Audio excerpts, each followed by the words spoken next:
Hi, welcome back to the Gabster channel. My name is Gabby, and today we're going to talk about the Luxman M-900U or M10X, which is the latest edition amplifier.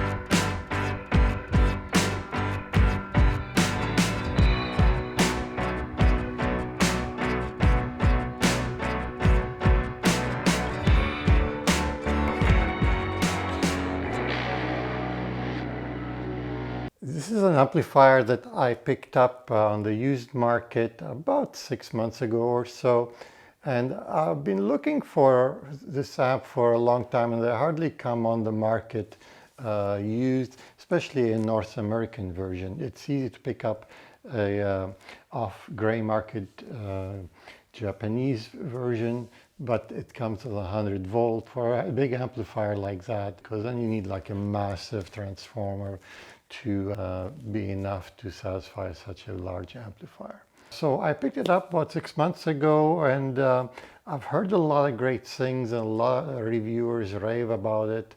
You're looking about somewhere between $8,000 to $20,000 US. Depends on which one and whether it's new or used.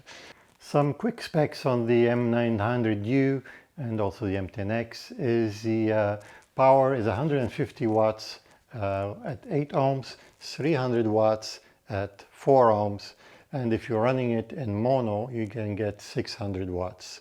And it's capable of delivering 1200 watts if the impedance drops to 1 ohm. So if you have one of those speakers that are really hard to drive, this will drive it. It's also an amplifier. It's a Class AB. It goes to Class A up to 12 watts, and after that kicks into AB mode. The rest of the specs, I'm sure you can pick them up online. I'm not going to bore you with a whole bunch of detail about it, but it's got some fairly impressive specs. So just a quick rundown. What I've had before the Luxman is way back then, I was in my 18-year-olds. I built my first amplifier from a DIY back then, and I remember I have a huge stack of capacitors. I believed in stacking a huge amount, which is still true to this date, and I loved it back then. And I've had many amplifiers, some amplifier from Corel, some Past Labs. Then one day I decided to dabble with a tube amplifier, and I bought this fairly inexpensive Yakin 13S. It's a really nice amplifier, and I still love it to this day, and I have two of them. I love it so much, and one day I'll make a review about that. It's not one you see much on the market, but it's still available for sale right now. And I instantly loved this tube amplifier. It kind of completely went into the tube direction since. And then after that, I decided to upgrade, and I got two Macintosh 275 amplifiers, and I have them running as monoblocks. So now I've got 150 amps per channel. So that's quite a lot of power when it comes to tube amps. And I absolutely love that system. And I change all the tubes. I got some Telefunken tubes on the front. At one point I thought, that's it, this is going to be my final amplifier. I'm never changing again, and this is going to be it. Till one day I found this ad about the Luxman M900U for sale. And I like buying things used. Buying used is a really good way to experience this thing, because if you don't like it, you can resell it for roughly about the same price. When it first arrived, I had this big box, but it's not just the size, it's fairly, it's not gigantic, but it's fairly large. But it was so heavy, I could hardly move it. I said, gee, this is really, really heavy. It's about 125 pounds actually, which is, it's not something you can lift by yourself unless you're a really huge guy. So my wife came to the rescue and helped me move this big, heavy, and dense amplifier. Surprised it came in safely in one piece, because that's such heavy things in a cardboard box that you're almost to the point where you almost need it to be crated. But it came in without a scratch on it, and I was pretty happy with it. And I plugged it in, let it run for a while, play some music. Obviously, it's been broken in because it's used. But still, it's always good to let it run for a few minutes, half an hour, just before you start listening to it. And I immediately loved the amp. It was so close to my tube amps. It's probably the amp that I found the closest to a tube amp without being tubes, being solid state. And I just loved the sound. It has a tiny little bit more bass authority in it, and which is I like that. I'm not a bass head, but I still I always like a little bit of bass, and that was good enough to just that little notch to just put it a little bit up there. And the rest was still really good. The mids was good, the highs were good. It has a very pleasing sound. I don't know how to describe it. It's you kind of instantly love the sound, and you feel kind of happy listening to it. It has that kind of feeling. I wouldn't say it's warm, but it just has it sounds like warm, but it's not warm. It's still very detailed. You can hear every little detail, yet it has this pleasant thing about it. It's very musical, if I would say, and plays with good authority. And the other thing is the imaging. And again, we all love tube amplifiers for that's probably one of their best characteristics, is the imaging. And the Luxman was still able to create that same holographic image, so widths and especially also the depths, which was very actually shocking to hear. So all in all, I fell in love with it, and sometimes you say, well, maybe it's a placebo effect. I spent all this money, so I'm going to say to myself, I do love it. And that's why it's taken me a few months, and I have since swapped back and forth, and I still love my Macintosh 275s, and I'm still holding on to them. But I seem to be more listening to the Luxman for its ease, less tubes to worry about, and it's a one piece. You can, if you have tons of money, buy two of them and run them as monoblocks, and that's something you can do. I'm sure it'll sound even better, especially if you have highly demanding speakers. In my case, I'm not at that level yet, and to spend that kind of money, and I'm very happy with what I have. From a build quality, it's really rock solid. It's a beautiful amp. I love the design. It's simple yet really elegant and effective. And if we look on the back, it's got the biggest speaker terminals on it, and they're really nice and large. You can easily put the heaviest gauge of wire into them. You can use bananas if you like. You can use a regular, almost any type of connector you can use with them. If you have the 900U, and if you look, it does not have, it has a trigger in, but it actually looks like it's like a phone jack. Don't let that really discourage you.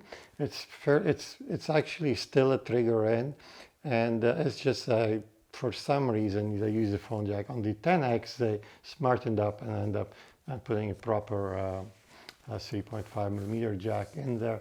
But if you happen to have that 900U, you can easily convert that little telephone plug-in. Just grab a little telephone cable and a 3.5mm cable. So here you can see the telephone cable.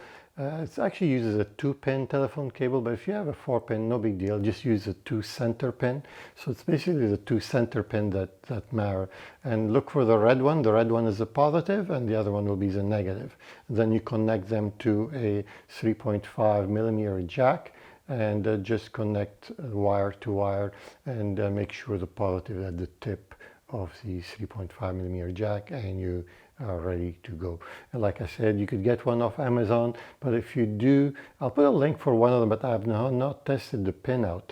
So double check that the tip is positive and that the other one is negative. It might have 4, but as long as one of them is negative, that's all what counts. The other thing, it has obviously the XLR and the RCA connectors. And one other striking thing about the Luxman is that it does not have a ground on the chassis. If you pull the cable from the back, it only has 2 prongs, not 3. And I was first of all, whoa, how does that, is that actually up to code? But actually it is, because it is double insulated. But if you like to run your own ground, you can. There is a lug ground on the back of the amplifier. Now, you may ask, how does an M900U compare to the 10X? I have looked and looked online. I haven't seen anybody that have listened to both of them at the same time. I've seen people who own one and then upgrade to the other, and of course they're gonna say the 10X is better, and obviously it is better. I can't see them making a second version that is worse than the first, so it must be some improvement, but is that improvement worth the extra thousands of dollars? I doubt so, but I don't know. I've never compared them both together. So I've seen a couple people that had one and the other one. They talk about slightly improvement in the bass dynamic range. And but to be honest with you, I find the 900U not lacking in that area, and I'm pretty pleased with it. But, you know, and again, I've never compared them both side by side, so I can't tell you how do they compare. So I think it's up to you. Unless Luxman will send me a 10X to review, I will not be able to tell you the differences between the two. But I can't see you going wrong with one or the other. Buying used, obviously, if you're tight on budget, it can go a long way. Even buying new, this is an amp that will hold its value. You can buy it and sell it later, but to be honest with you, I doubt you will sell it later. It's one of those, once you have it, you will hold on to it for a long time at least. Now, bear in mind, whenever anybody talks about a certain piece of gear, in this case we're talking about this Luxman amp, it all depends about the rest of your system, especially your speakers and your source. And so if you have, you know, slightly detailed speakers, you might prefer one or the other. Or if your speakers are more on the warm side, you might prefer a different type of things. So this works well for my system. And my speakers, I would say, they're on the revealing side. But they're also very musical, and they're still can be warm, but they're also on the detailed side. So and I'm running a preamplifier by Macintosh, the C1100. This is a very high-end preamplifier. One day I'll make a separate review about it. So, you know, I'm feeding it with some good with some good preamplifier, and my source is I either use usually I've been using my D11 DAC. If you guys haven't seen my D11 DAC build, it's a DIY project, and there's about 5 videos about it. I'll put a link about it towards the end in one of the corners. And so I've had really good source. If not, I'm using a Denafrips, or I sometimes use my record player or my reel player. But these are all really high-end sources, also you know, good speakers. But I've seen many reviews about the Luxman. Everybody raves about it, and these reviews are really honest and they are true. I can just say that. I just want to say that I'm not sponsored by Luxman. I do not even have any contact with Luxman. I've not received a penny from anyone to talk about this amplifier. So this is just a true review out of my own, you know, satisfaction, just because I happen to love this product. And just a rundown of some of the new videos that I'm working on, just to give you a little bit of a glimpse into the Gabster future videos that are coming up. I've got a series of building some very high-end streamer that I just started. I've got a couple of videos out there already, and I'm actually working on a third and fourth version, and one of them will be a DAC, and one of them will be very elaborate into the build aesthetics as well. And I've got some videos will be talking about some vintage equipment. I collect some vintage equipment, quite various amplifiers, and I'm just going to talk about them and tell you about which ones are, if you are into collecting some of them or trying some of them, which one to look for and why. So there'll be a series about that as well.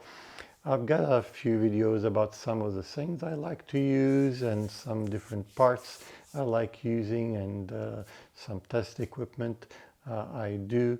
There's some videos about, people still ask me about the AliExpress preamplifier. Yes, I'm still working on, but the sad part is I'm almost building it from scratch. I wouldn't call it anymore the AliExpress preamplifier. It's going to be more a Gabster preamplifier, because pretty much changing every single component on it. So I wouldn't, it's going to be quite a different thing, but it's going to take a while because it's taking a bit of time, but it will eventually happen one day. So keep tuning on my channel. If you haven't subscribed yet, feel free to subscribe and like and all that stuff.